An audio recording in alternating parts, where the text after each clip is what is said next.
Dice: hermanos, ustedes no saben lo peligroso que es el pecado y lo que uno puede hacer aún siendo cristiano.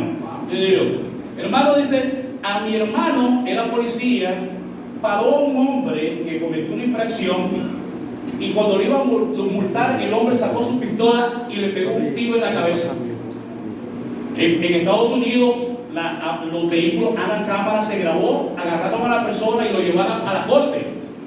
Y el maestro me dice: hermano, cuando yo miré a ese hombre, yo me di cuenta de lo que mi corazón era capaz. Si yo hubiera tenido una arma, yo le disparo. Es la realidad, hermano, del pecado. Todos los que estamos acá podemos caer. Por eso es que debemos de ser fieles en practicar la gracia del Señor, porque algunos de nosotros podemos estar algún día en esa situación.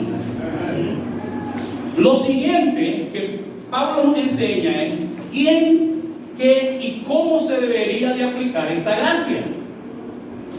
Es posible que algunos de nosotros nos enseñan también que la cura no está afuera.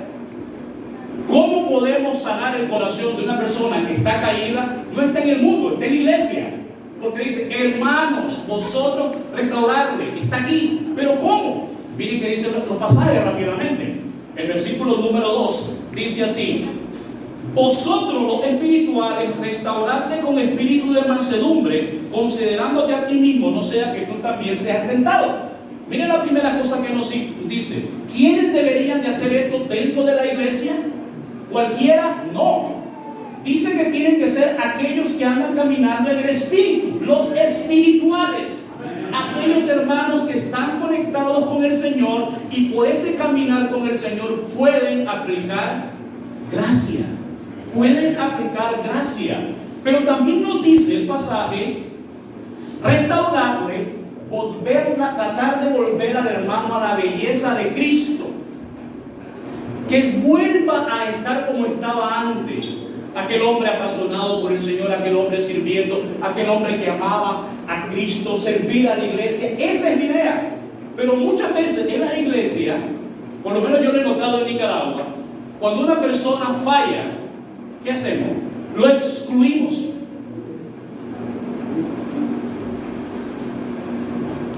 Lo sentamos.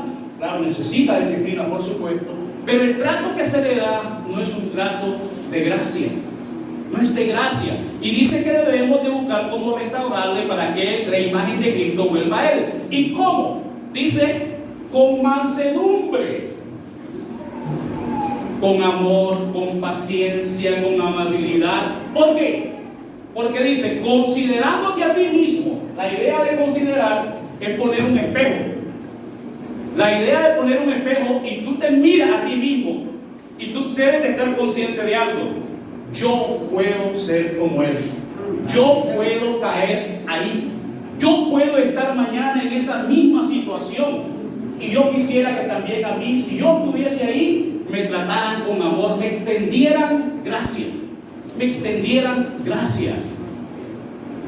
Tristemente, muchas veces nosotros cuando alguien falla, ¿qué hacemos? Reaccionamos de una forma que no aplicamos gracia. Y la Biblia dice que con misericordia y con verdad se corrige el pecado. Proverbios 16:6 dice acerca de esto: con misericordia y con verdad se corrige el pecado. Nosotros necesitamos entender, yo todavía estoy en ese proceso porque yo fui militar, entender, hermano, que es la gracia la que corrige el pecado, la misericordia del Señor.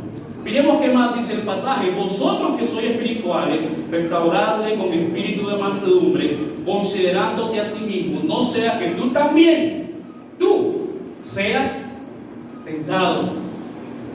¿Quién, qué y cómo se debería de aplicar esta gracia?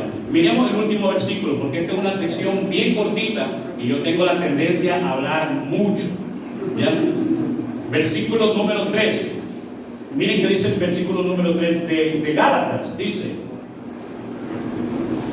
sobrellevarlo uno la carga de los otros y cumplir así la ley de Cristo. La idea de sobrellevar es el llevar el peso de otro. A nadie le gusta llevar el peso de otro, pero aquí nos enseña que si vamos a vivir aplicando la gracia, debe de ser un compromiso. Un compromiso, hermano, que cuesta tiempo, que cuesta inversión, que cuesta trabajar con aquella persona que no quiere ceder posiblemente en su corazón y en su pecado, pero que necesita ser ayudado. Dice, sobrellevar la carga lo uno de los otros. Miren, esta palabra sobrellevar es bien interesante, se la voy a explicar rápidamente cómo se usa en la Biblia. La palabra se usa para dar la idea de una persona que lleva sobre su hombro un cántaro, algo pesado. Sobrellevar la carga de otro, algo pesado. Estás llevando una carga que no es tuya. Cuesta. Pero también se usa para dar la idea de alguien que lleva algo que está muerto, un féretro. Y llevaban un féretro ellos. ¿Usted ha visto alguna vez que un muerto coopere? Que una persona que está ahí en un ataúd coopere, no, está muerta. Y muchas veces cuando tenemos hermanos en las iglesias que han caído en pecado, es difícil nuestros hijos, es difícil.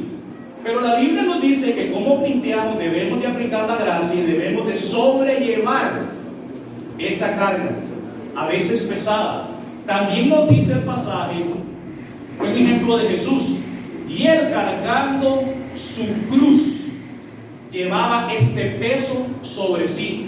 Muchas veces, hermano, cuando las situaciones en la iglesia existe algún hermano que cae, hermano, muchas veces se vuelve una cruz. Muchas veces es difícil. Debemos de ser conscientes que es difícil. Pero Pablo nos dice que es una responsabilidad de la iglesia. Es una responsabilidad de la iglesia. Al final nos dice, miremos el pasaje al final, sobrellevar uno la carga de los otros y cumplir así la ley de Cristo. ¿Y cuál es la ley de Cristo? Que nos amemos los unos a los otros. Los unos a los otros. Termino porque esta es una sección muy pequeña.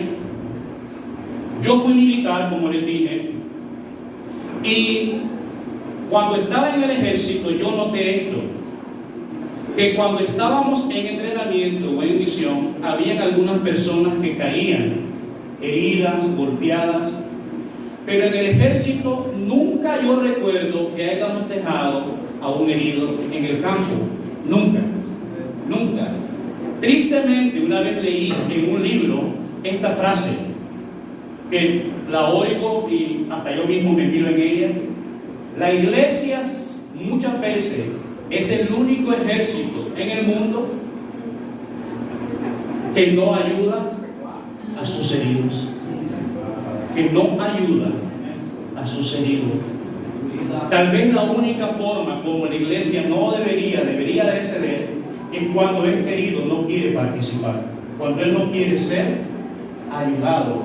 Pero el llamado que tenemos es, cuando uno de nosotros cae, debemos de ser fieles como iglesia, en nuestro matrimonio, con nuestros hijos, a restaurar la belleza que el pecado se ha llevado, la belleza de Cristo en los creyentes.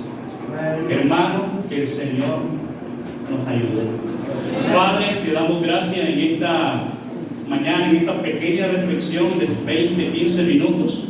Pero pedimos, Señor, que tú nos ayudes en medio de las dificultades, Señor, a ser iglesias fieles, Señor, en practicar la gracia, Señor. Esa gracia que hemos recibido de ti, hemos sido perdonados en ti. Ayúdanos, Señor, cuando alguno de nosotros se va al mundo, alguno de nosotros, Señor, cae por las tentaciones de Satanás. Ayúdanos, Señor, a ser iglesias que restauran, iglesias fieles en practicar la gracia que han recibido, Señor. Te damos gracias y te bendecimos en el nombre de Cristo Jesús. Amén. Dios bendiga.